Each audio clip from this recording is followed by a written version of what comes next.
नमस्कार. कोकणी फूड कट्टामध्ये तुम्हा सगळ्यांचं अगदी मनापासून स्वागत आहे. आज आपण पाहणार आहोत लाल भोपळ्याचे कुरकुरीत काप. अगदी करायलासुद्धा सोपी आणि सिंपल रेसिपी आहे. माझ्याकडे हा भोपळा मी सांबारसाठी आणला होता आणि नेहमीच उरतो, कारण की आपण सगळाच यूज करतो, कधी यूज होत नाही. तर मी जो उरलेला भोपळा होता तर ते काय करायचं, तर मग मला आईची रेसिपी आठवली. मी त्याचे बारीक बारीक काप करून घेतले, अगदी पातळ करून घ्यायचे आहे.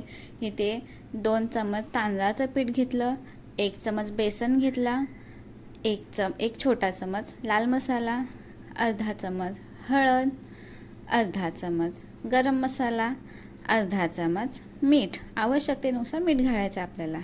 आता जे मी भोपळ्याचे काप केले होते त्याच्यावरती मी मसाला लावून घेते, जेणेकरून आपलं जे फ्राय करायचं जे आपण मिश्रण आहे ते व्यवस्थित चिकटेल. आता मी ह्याच्यामध्ये थोडंसं पाणी घातलं आहे, जेणेकरून ते सगळ्याला लागेल. जर तुम्हाला लिंबूचा रस टाकायचा असेल ते पण तुम्ही टाकू शकता. लिंबूच्या रसाने अगदी आंबट गोड चवीने एकदम कुरकुरीत लागतात, छान लागतात. आता माझ्याकडे लिंबू नव्हता म्हणून मी पाणी टाकलं होतं. आता जे सगळं मिश्रण होतं ते आपल्याला एकजीव करून घ्यायचं आहे. तांदळामध्ये कधी गुठळ्या असतात, त्या पूर्ण अशा मोडून आपल्याला व्यवस्थित एकजीव करून घ्यायचं आहे. आता मी काप ह्याच्यामध्ये चारही बाजूने व्यवस्थित पीठ लागेल असं मी त्यांना लावून घेतलेलं आहे. सगळ्यांना मी लावून घेतलं आहे आणि आपल्याला ते 5 ते 10 मिनटं लावून ठेवायचं आहे, जेणेकरून ते ऑब्झर्व करून घेईल सर्व आणि तेलामध्ये टाकल्यावर ते निघणार नाही. 10 मिनटं झालेत. मी तव्यावरती तेल गरम करायला ठेवलं होतं. आता मी 10 मिनटं झालेला कापांना आता मी तव्यामध्ये फ्राय करायला ठेवलेत. अगदी मंद आचेवरती आपल्याला तळून घ्यायचे आहेत. गॅस फास्ट ठेवला तर तांदळाचं पीठ करपू शकतो, म्हणून आपल्याला गॅस स्लोवरतीच ठेवायचा आहे आणि व्यवस्थित आपल्याला फ्राय करून घ्यायचे आहेत.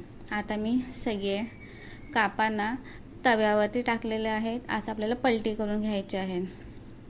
2 मिनटानंतरच पलटी करा, जेणेकरून सगळं मिश्रण त्याला चिकटून राहील. जर तुम्ही लगेच पलटी केलं तर ते निघेल. आता सगळ्यांना मी पलटी करून तरी झालं आहे. बघा, मिश्रण काहीच निघालेलं नाही, अगदी व्यवस्थित चिकटून राहिलं आहे. कारण की 10 मिनटं जेव्हा आपण लावून ठेवतो ना पीठ, तर त्यावेळेस आहे ना त्यांना व्यवस्थित ते चिपकून राहतो आणि निघत नाही. आणि जर तुम्ही लिंबू पिळला असेल तर ते आणखीच कुरकुरीत होतात.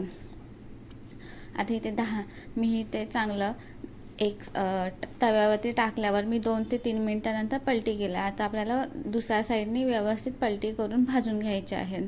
बघा, एकदम कुरकुरीत तर झालेले आहेत आणि खूप छान लागतात. टेस्टी तर खूपच लागतात.